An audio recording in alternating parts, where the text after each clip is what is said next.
the virtual events. Yes. So I know that at your company, you're offering this, solution for people who wants to do events while we're in the lockdown, and probably not only for that, but in the years coming, people is going to be more likely to have virtual events. So there are people in favor of, some people do not like them that much. So what is your intake? What your perceptions on virtual reality events? What would you say about them? Yes, okay. I can say a few things about it. But first of all, I want to explain some different things. What are the differences? Because what I see in the market, that everybody's talking about online virtual events, but what they mean is, like we are doing now, that they are using an online event and working with Zoom or Teams or that kind of tools that are online events. That has nothing to do with virtual events. Mm-hmm. That's correct. So lots of online events have been organized lately, so these are incorrectly referred as a virtual event. First of all, here you see how Zoom can work with a bigger group, but it's only going one direction, and you have to see everything. Everybody is seeing the same. So another thing, it's a virtual event, and a virtual event takes place in the virtual world. And in the virtual world, what is the meaning of that? Do you know SimCity, the game? Yes. That's a virtual world. Yes. So imagine that in a virtual world, a computer-based online community environment that is designed and shared by individuals so that they can interact in a custom-built simulated world. So that means you can create something and you are going into that world, like a computer game. And how does it work? You can make an avatar of yourself. An avatar is a kind of a person, and you can create it that it's look like you. And you are going in as an avatar, and you are visiting the virtual world. And that means you can see a virtual event as an experience in which you will get the feeling that you are a part of that event. And this gives many more possibilities to make the visitor more involved in that event.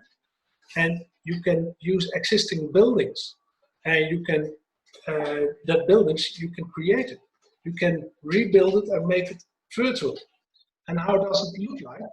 For example, here, this is a kind of a virtual event, and you see people walking around. And imagine that you are walking there and you recognize a person, then you can click on that person with your mouse, and you can talk with the person like we are talking now.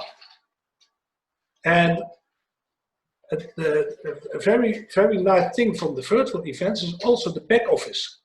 Because if you have a virtual trade show, for example, every visitor of the booth is in the background registered. So you can see afterwards who were visiting your booth and how long did they take. And what did they take? Did they see a movie? How long did they see the movie? Every information that you need, you can get. And imagine that you have a virtual event, a trade show with 50,000 people. That's possible.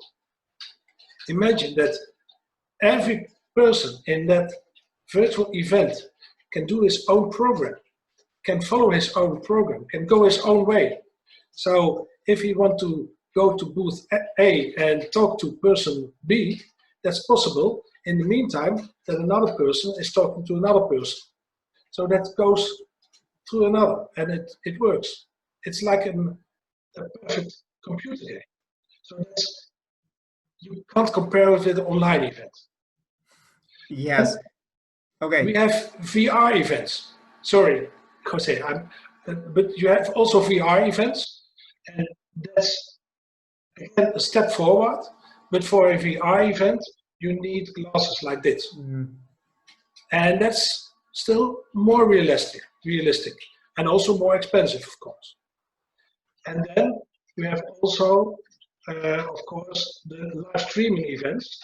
A live streaming event is more an event in a television studio and you are broadcasting. And it looks like this, for example.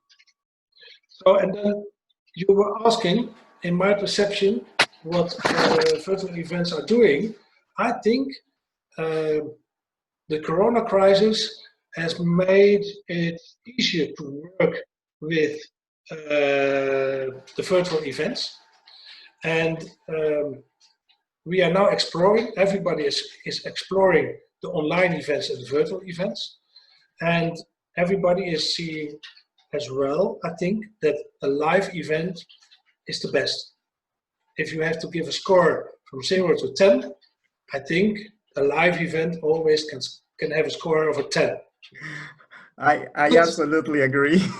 Yes, but a virtual event, it's an alternative. And if people have to travel half the world to go to a trade fair and they don't have the time and they really wanted to go there and they have a dilemma, then a virtual event can be a possibility. And what do you think about the next generation? How do they look at the virtual events? I think they accept it much faster than the older generations. And if you look at trade shows and you are honest, I think you are the visitors of the trade shows in common are the older generation. And if you want to get also the next generation into that world, I think you need the virtual events as well. So I think it's a perfect tool, not with a score with 9 or 10, but maybe with a score of 6 or 7. Mm-hmm. But it still works. And if you look at the costs, if the cost of a live event are 100%, then the cost of a virtual event, I think it's not 10%. So with the cost of no 10% of a live event, and with a score of 6 or a 7, then I think it's a good alternative. And if we are talking about hybrid events, imagine that you want to organize an event at your venue, Jose, and at the same time you organize a virtual event for the people who can't come live. You can build your venue totally with the same feeling in a virtual world. That if the visitor is coming, they are really coming into your venue and they are visiting your trade fair at the same moment. And they can talk to the people at the trade show. How nice is that? I think it's had to be developed a little bit more, and thanks to Corona, it's going a little bit faster now. And I think for the future, we will see more and more virtual events, but also more and more hybrid events with a combination that is live and virtual for the people who can't come, who don't have the time. Because it's sustainable, and you can win a lot of time. Yeah, absolutely. And I think your idea is awesome. I mean, I guess all the venues in the world should be working on their 3D model to incorporate it into a virtual event, so that, as you said, like yes, we are having an event right now which is live, but for people who is not able to come, they can go into our 3D model as a virtual venue, and then they'll feel the experience and be with us and be part of, even though they are miles and miles away.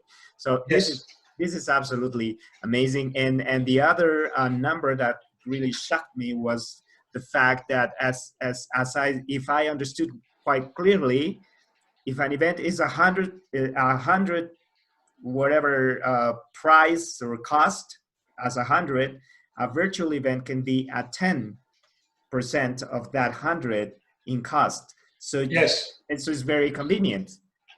I think so. Yeah. Okay, so guys, if you're thinking about doing virtual events also with Gebert and event architects, they have this solution there. So that's why I wanted to ask you about that, because I think you're one of the, the groups that are working already on that.